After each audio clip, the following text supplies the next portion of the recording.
Hello everyone, and welcome to my Y and Our American Tea Show official channel. I hope everyone is having a wonderful day. Before we begin, please hit the subscribe button and give this video a thumbs up. At Society, Tessa welcomes Maria with a hug and asks her and Nick, "What's going on?" Maria tells her wife that Sharon told them she was gone to Madison on business for Cassidy first, but she was lying. She went to check on her, and she wasn't there. She explains that she called her and Sharon stated she needed time away from her life, and from them hovering over her to heal. Maria's learned she's not in Sedona. Nick sighs. They have no idea where she actually is. At the motel, Sharon awakens in the dark to a knocking coming from the closed bathroom door. She flicks on the lamp and sighs that it was only a horrible dream. The knocking starts up again. Sharon asks, "Cameron?" The knocking continues. Sharon warns Cameron that she has no issue killing him again. Then she learns that it's not Cameron knocking. Cameron is in her head. She calls, "Who's there?" She talks to herself and drives herself to run.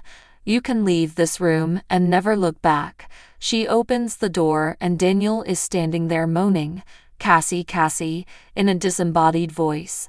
He falls over Sharon, who catches him and realizes the back of his head is covered in blood. Suddenly, Sharon awakens with a jolt and glances at the empty bathroom, the door of which is wide open. It was a nightmare.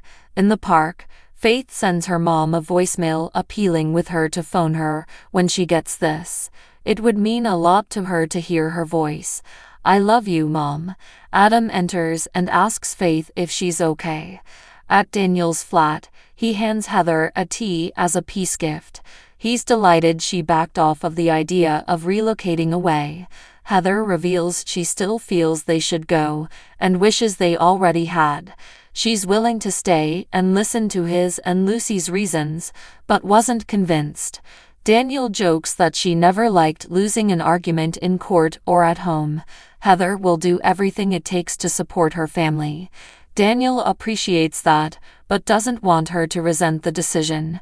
Heather says they're partners and will compromise. Heather and Daniel agree this is different than Savannah and go over his former circumstances.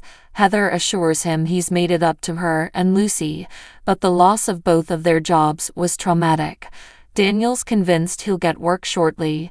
Heather knows he will. But this whole thing with Sharon, the amount of guilt she piles on you, it's hard for her to watch. Daniel gets it, but something tells him she won't be acting like way anymore. He informs Heather that Sharon apologized to him for how she treated his family. Daniel wonders that the honesty she showed him, "I don't know if I deserve it." He still feels responsible for Cassie's death. Heather says he was a teen and has matured into a decent man. She hopes Sharon had apologized to Lucy as well. Daniel says it's apparent she's still trying to figure out how to deal with her family. Heather fears she'll trust her near their child again. She's unstable and terrifying. Daniel doesn't want to discuss Sharon anymore. He just wants to focus on their family. They embrace. At Society, Nick begs Maria to inform him and Tessa about her call with Sharon. Maria goes over the lies she told about going to Madison and the CEO canceling the meetings. They all find this scary. Maria says her mother stated she was starting to feel like she was being grilled and didn't care about the business meeting at all. But she was clear-headed enough to know what they were plotting. Nick regrets using Faith in a cover narrative to entice her to an intervention.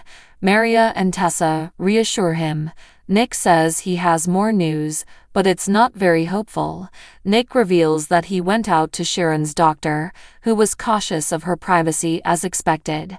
He informed him he was concerned he wasn't getting the complete picture. He warned him if things reached to the point that they think Sharon is a danger to herself or someone else, they need to call the police. Maria asks, "You don't think she'd do something like that, do you?" Maria recounts how Sharon declared she couldn't live with all of them watching her every step, but she assured she wasn't thinking self-harm. She's confident her mother needs help. Nick's uncertain she'd accept it or turn to her doctor. Her medicines plainly aren't working, and she undoubtedly feels let down. He hopes he could find her, but she's not responding his calls or texts. Maria says she doesn't want them to know what's going on. At the motel, Sharon asks Cameron, "What are you smiling at?" He's just thrilled to see her. She asks if he gave her the nightmare. Cameron tells her to get over herself. He is her, thus that would suggest she gave it to herself. He instructs her to stop playing the dumb blonde. She gave herself that dream to persuade herself out of doing what has to be done. Sharon says it worked because there is no darn way she's going to do this. She walks over to the dresser and takes out a bottle of tablets. She takes on, and Cameron says that's not going to alter anything. She's going to have to execute this. Stop screwing around. We both know this is going to happen. Sharon exclaims that Daniel was harmed. He was bleeding in her nightmare.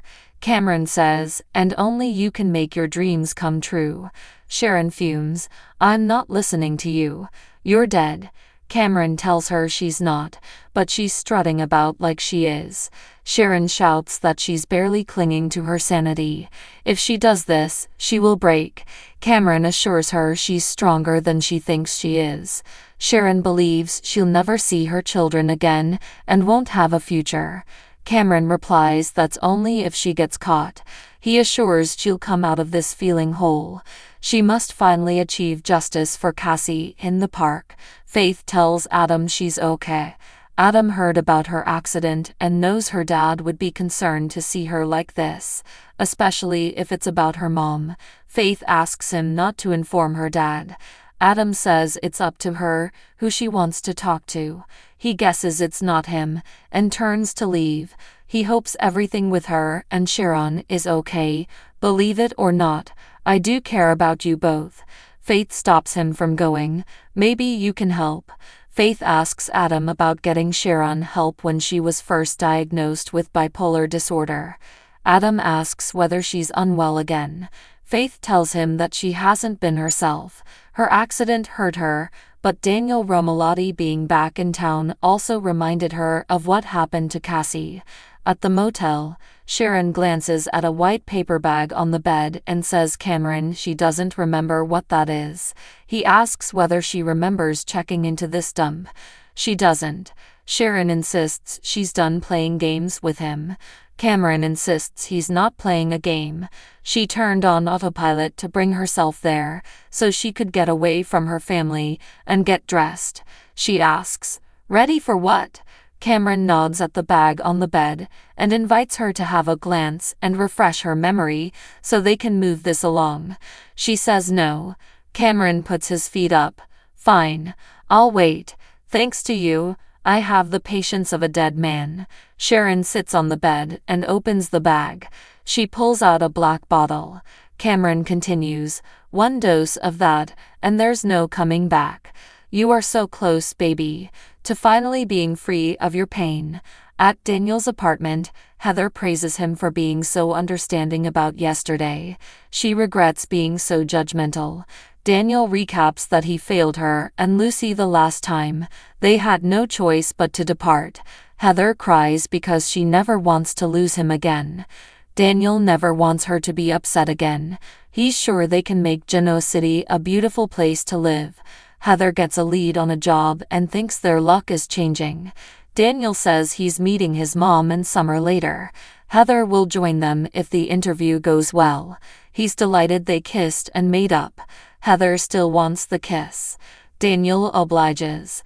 At society, Nick tells Maria and Tessa he's left Sharon 5 messages today and won't leave anymore. Maria says she was emphatic about needing space and did not want them to attempt and track her down. She was making it sound like they were making it worse for her. Nick asks if she thinks her mother understands what she's doing. Maria says, maybe. Nick says that's not good enough. He'd rather she be mad at him for the rest of her life. He missed the signs the first time and won't make that mistake again. Holding the bottle in the hotel room, Sharon contemplates that maybe this is how she may end the misery. Cameron thinks it would kill her kids, who would blame themselves for the rest of their lives. He tells out the suffering is only part of this. The rest is honoring Cassie. Taking her own life would be cruel and heartless. Sharon contends that what he's asking her to do is cruel. What about Heather and Lucy and Summer and Phyllis? Cameron laughs. Do you really care about Phyllis? He reminds her she won't know she did it. Sharon says, but I would, and it's wrong. Cameron claims the world has been out of balance since Cassie died, and it's up to her to fix that. Cameron tells her she can go back on autopilot, and he'll take care of this. Sharon won't let him rule her. She insists that Daniel isn't like him. He's not an answer. Cameron questions if she'll really fail Cassie again. Sharon informs him that he's right. She did not defend Cassie that night. She will despise herself for it forever. Yet she can't do this. Cameron coaxes, yes, you can. Sharon, you can finally make this right by gaining justice for Cassie. Now, are you going to do this? Or aren't you? In the park, Adam assumed Sharon had come to terms with her grief regarding Cassie a long time ago. Faith claims she led her down the path to remembering that anguish, and now she's locked in it. Adam says the anguish never goes away and reassures Faith that she's not to fault. He discovers that Sharon is missing, and they all know she's in peril. Adam wants he could assist, but he's not sure he can. He figures her dad is all over that. Faith verifies it. Adam pushes her to trust him. If anyone can find Sharon, it's Nick. At Society, Nick spots Daniel coming in. They all head over and Nick asks him if Sharon given him any clue how she was planned to deal with her sadness regarding Cassie. Did she suggest a trip to clear her head or anything? Daniel frowns. Why? Do you guys not know where Sharon is? Nick confirms she's absent and she's been quite erratic recently. Daniel doesn't know anything and says she seemed more concerned about whether or not they would leave town. She mentioned doing whatever necessary to get past this. He's sorry he can't be more help and asks them to let him know when they hear from her. I'm sure it's just an understanding. Nick hopes he's right about that. At Daniel's flat, Sharon picks the lock and gets herself in. She hunts about and soon discovers what she's looking for, a bottle of Daniel's whiskey. Cameron praises him on having good taste and adds that, paradoxically, it was bottled when Cassie was still living. He tells her, no reason to hold back now, babe. Let's do what we came to do. Sharon pulls out the black bottle. So what do you guys think about this update? Let me know in the comment below, and if you like my videos, please press like and subscribe for more. I will see you guys next time.